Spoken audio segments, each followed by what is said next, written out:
ಬಹುಶಃ ಈ brand name ಕೇಳದವರೇ ಇಲ್ಲ. ಸಣ್ಣ ಮಕ್ಕಳಿಂದ ಹಿಡಿದು ಗೃಹಿಣಿಯರವರೆಗೂ ಈ ಬ್ರ್ಯಾಂಡ್ ಮನೆ ಮಾತಾಗಿತ್ತು. 2020ರ ವೇಳೆಗೆ ಇದು ಜಗತ್ತಿನ 5ನೇ ಅತಿ ದೊಡ್ಡ ಸ್ಮಾರ್ಟ್ ವಾಚ್ ಮಾರಾಟ ಕಂಪನಿಯಾಗಿತ್ತು. Earphones, headphones, Bluetooth, ear pads, speaker, music ಸಲಕರಣೆಗಳು ಹೀಗೆ ಲೈಫ್ ಸ್ಟೈಲ್ಗೆ ಸಂಬಂಧಿಸಿದ ಹಲವು ಉತ್ಪನ್ನಗಳನ್ನ ಸಹ ಈ ಕಂಪನಿ ತಯಾರಿಸುತ್ತದೆ. ಅತ್ಯಂತ ಕಡಿಮೆ ಅವಧಿಯಲ್ಲಿ ಜನಪ್ರಿಯವಾಗಿದ್ದ ಈ ಕಂಪನಿ ಆಪಲ್, ಸ್ಯಾಮ್ಸಂಗ್, ಎಂಐ ಹೀಗೆ ಅನೇಕ ಘಟಾನುಘಟಿ ಬ್ರ್ಯಾಂಡ್ಗಳಿಗೆ ಪೈಪೋಟಿ ನೀಡಿತ್ತು. 2020ರಿಂದ 2023ರ ಅವಧಿಯಲ್ಲಿ ಕಂಪನಿಗೆ ಸುವರ್ಣ ದೆಸೆ ಅಂತ ಹೇಳಬಹುದು. ಕಾರಣ ಈ 3 ವರ್ಷದ ಅವಧಿಯಲ್ಲಿ ಕಂಪನಿಯ ಆದಾಯ 700 ಕೋಟಿಯಿಂದ 3400 ಕೋಟಿಗೆ ಏರಿತು. ಕೇವಲ 3 ವರ್ಷಗಳಲ್ಲಿ 5 ಪಟ್ಟು ಗಳಿಕೆ ಆಗುವಂತಾಯಿತು. ಈ ಸಾಧನೆಯೊಂದಿಗೆ ಅಮನ್ ಗುಪ್ತಾ ಭಾರತದ ಮೋಸ್ಟ್ ಸೆಲೆಬ್ರೇಟೆಡ್ ಉದ್ಯಮಿಗಳಲ್ಲಿ ಒಬ್ಬರಾಗಿದ್ದರು. ಆದರೆ ಸಮಯ ಬದಲಾಯಿತು. ಇದ್ದಕ್ಕಿದ್ದಂತೆ ಬೋಟ್ ಕಂಪನಿಯ ಆದಾಯ ಕುಸಿಯತೊಡಗಿತು. ಎಲ್ಲ ವಿಭಾಗದಲ್ಲೂ ಬೋಟ್ ಕಂಪನಿ ಕಳಪೆ ಸಾಧನೆಯತ್ತ ಹೆಜ್ಜೆ ಹಾಕಿತು. ಪರಿಣಾಮ ಕಂಪನಿಯ ಸಂಸ್ಥಾಪಕರಾಗಿದ್ದ ಅಮನ್ ಗುಪ್ತಾ ಮತ್ತು ಸಮೀರ್ ಇಬ್ರು ತಮ್ಮ ಸ್ಥಾನ ತೊರೆಯುವಂತಾಯಿತು. ಹಾಗಾದರೆ ರಾಕೆಟ್ ವೇಗದಲ್ಲಿ ಬೆಳವಣಿಗೆ ಕಂಡಿದ್ದ ಬೋಟ್ ಕಂಪನಿಗೆ ಏನಾಯಿತು? ಭಾರತದ ಈ ಸ್ಟಾರ್ಟ್ಅಪ್ ಆದಾಯ ಕುಸಿಯಲು ಅಸಲಿ ಕಾರಣ ಏನು? ಇದೆಲ್ಲವನ್ನ ಇಂದಿನ ವಿಡಿಯೋದಲ್ಲಿ ನೋಡೋಣ. ಸ್ನೇಹಿತರೆ ನಮಸ್ಕಾರ, ಚರಿತ್ರೆಯ ಮತ್ತೊಂದು ವಿಡಿಯೋಗೆ ನಿಮಗೆಲ್ಲ ಪ್ರೀತಿಯ ಸ್ವಾಗತ.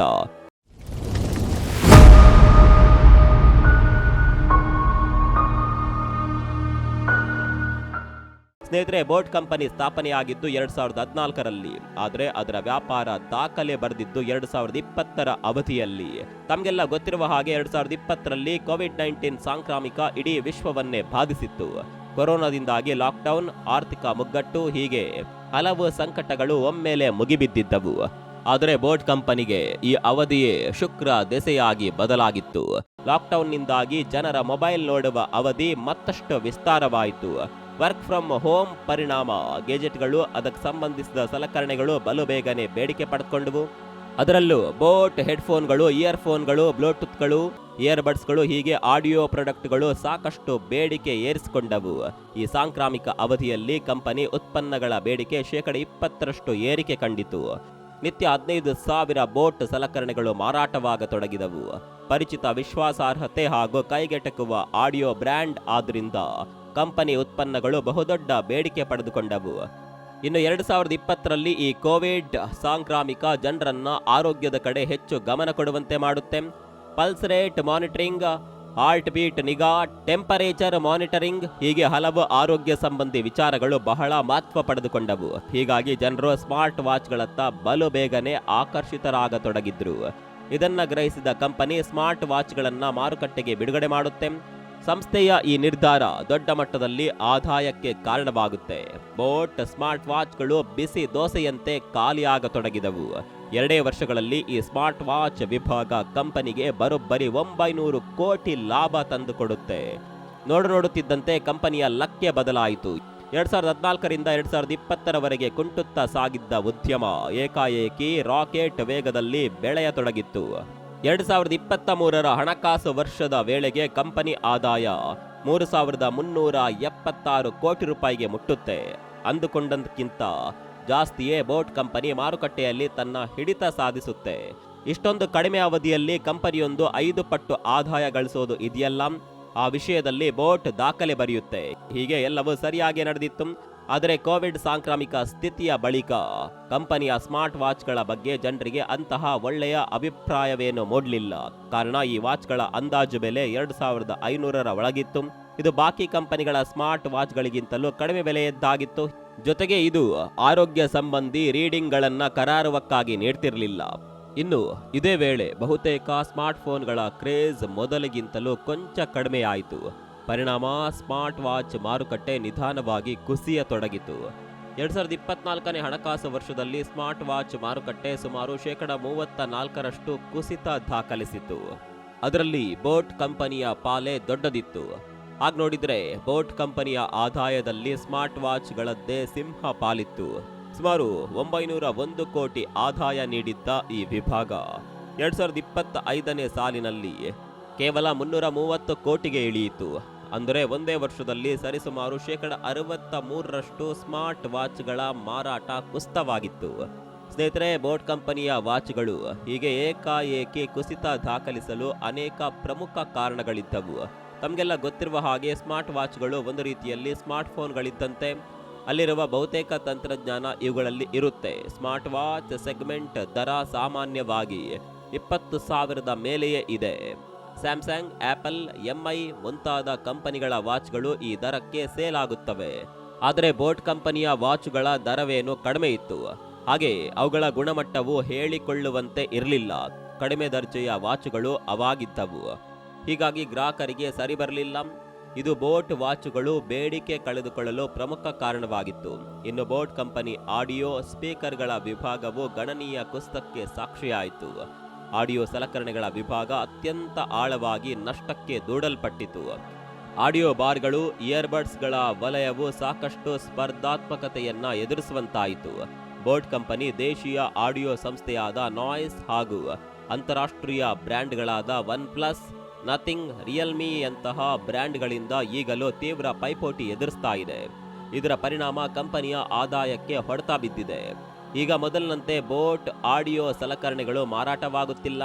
ಇದೇ ಕಾರಣಕ್ಕಾಗಿ ಕಂಪನಿ ತನ್ನ ಕೋ-ಫೌಂಡರ್ಗಳನ್ನೇ ಬಲಿ ಪಡೆದಿದೆ. ಕಂಪನಿಯ ಸತತ ಕಳಪೆ ಸಾಧನೆಯಿಂದಾಗಿ ಸಂಸ್ಥಾಪಕ ಸಿಇಒ ಆಗಿದ್ದ ಅಮನ್ ಗುಪ್ತಾ ಹಾಗೂ ಸಮೀರ್ ತಮ್ಮ ಸ್ಥಾನದಿಂದ ಕೆಳಗಿಳಿಯುವಂತಾಯಿತು. ತಮಗೆಲ್ಲ ಅಚ್ಚರಿಯಾಗಬಹುದು. ಕಳೆದ 3 ವರ್ಷದ ಅವಧಿಯಲ್ಲಿ ಬೋಟ್ ಕಂಪನಿ ಸುಮಾರು 3 ಸಿಇಒಗಳನ್ನ ಬದಲಾಯಿಸಿದೆ. ಒಂದ್ ಕಡೆ ಕಂಪನಿ ಕಳಪೆ ಸಾಧನೆಯತ್ತ ಹೆಜ್ಜೆ ಹಾಕ್ತಾ ಇದ್ರೆ, ಮತ್ತೊಂದೆಡೆ ಈ ಸಂದಿಗ್ಧ ಸಮಯದಲ್ಲಿ ಕಂಪನಿಯ ಉಸ್ತುವಾರಿಗಳು ಸತತ ಬದಲಾಗ್ತಾ ಇದ್ದಾರೆ. ಇದು ಯಾವುದೇ ಸಂಸ್ಥಾಪಿತ ಬೆಳವಣಿಗೆ ಹಂತದ ಕಂಪನಿಗೆ ಒಳ್ಳೆಯದಲ್ಲ.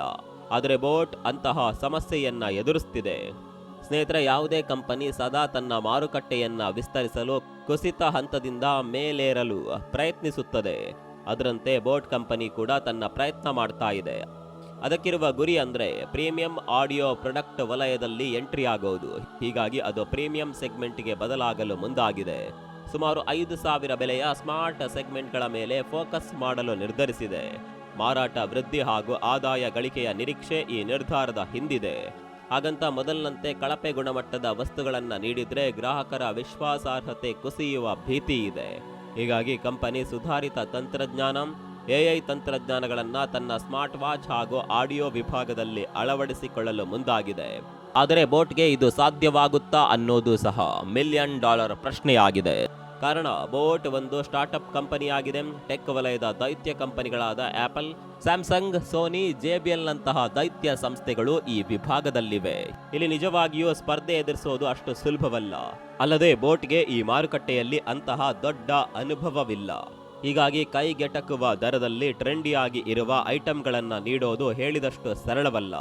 ಅಲ್ಲದೆ ಗ್ರಾಹಕ ಎಲೆಕ್ಟ್ರಾನಿಕ್ಸ್ ವಲಯದಲ್ಲಿ ಸುಸ್ಥಿರ ಬೇಡಿಕೆ ಕಾಪಾಡಿಕೊಳ್ಳೋದು ಭಾಷಣ ಮಾಡಿದಂತಲ್ಲ. ಹೀಗಾಗಿ ಬೋಟ್ ಈ ವಿಭಾಗದಲ್ಲಿ ಅದೇಗೆ ಸ್ಪರ್ಧಿಸುತ್ತೆ ಅನ್ನೋದು ಕೂಡ ಮುಖ್ಯವಾಗುತ್ತೆ.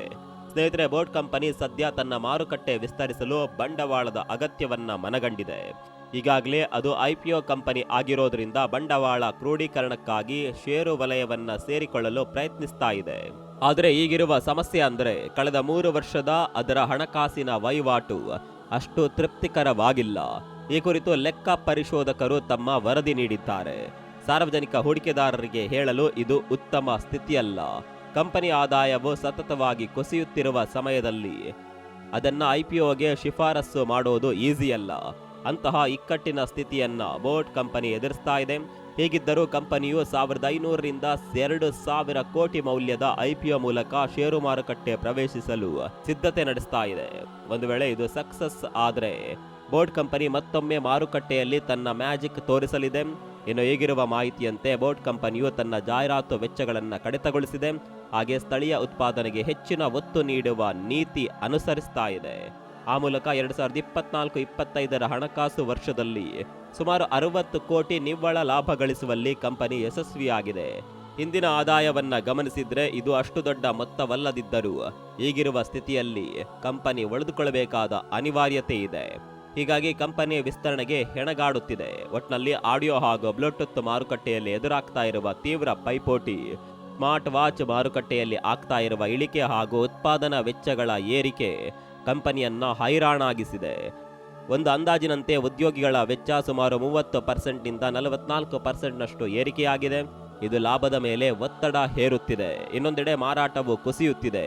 ಹೀಗಾಗಿ ಬೋಟ್ ಆಡಿಯೋ ಕಂಪನಿ ಈಗ ನಿಧಾನವಾಗಿ ಪಾತಾಳದತ್ತ ಸಾಗ್ತಾ ಇದೆ. ಒಟ್ಟಾರೆ ಎದುಸಿರು ಬಿಡುತ್ತಾ ಸಾಗಿರುವ ಕಂಪನಿಗೆ ತಂತ್ರಜ್ಞಾನ ಹಾಗೂ ಸಂಶೋಧನಾ ವಲಯವೇ ದೊಡ್ಡ ಸಮಸ್ಯೆಯಾಗಿದೆ. ಸೀಮಿತ ಬಂಡವಾಳದಲ್ಲಿ ಕಂಪನಿಯನ್ನ ಮುನ್ನಡೆಸಬೇಕಾದ ಅನಿವಾರ್ಯತೆ ಎದುರಾಗಿದೆ. ಅದೇನೇ ಇರಲಿ, ಭಾರತೀಯರು ಸ್ಥಾಪಿಸಿರುವ ಈ ಕಂಪನಿ ಆದಷ್ಟು ಬೇಗ ಮರಳಿ ತನ್ನ ಹಳಿಗೆ ಬರಲಿ ಅನ್ನೋದು ನಮ್ಮ ಹಾರೈಕೆ. ಈ ವಿಚಾರದ ಬಗ್ಗೆ ನಿಮ್ಗೆ ಏನನ್ಸುತ್ತೆ ಕಾಮೆಂಟ್ ಮಾಡಿ.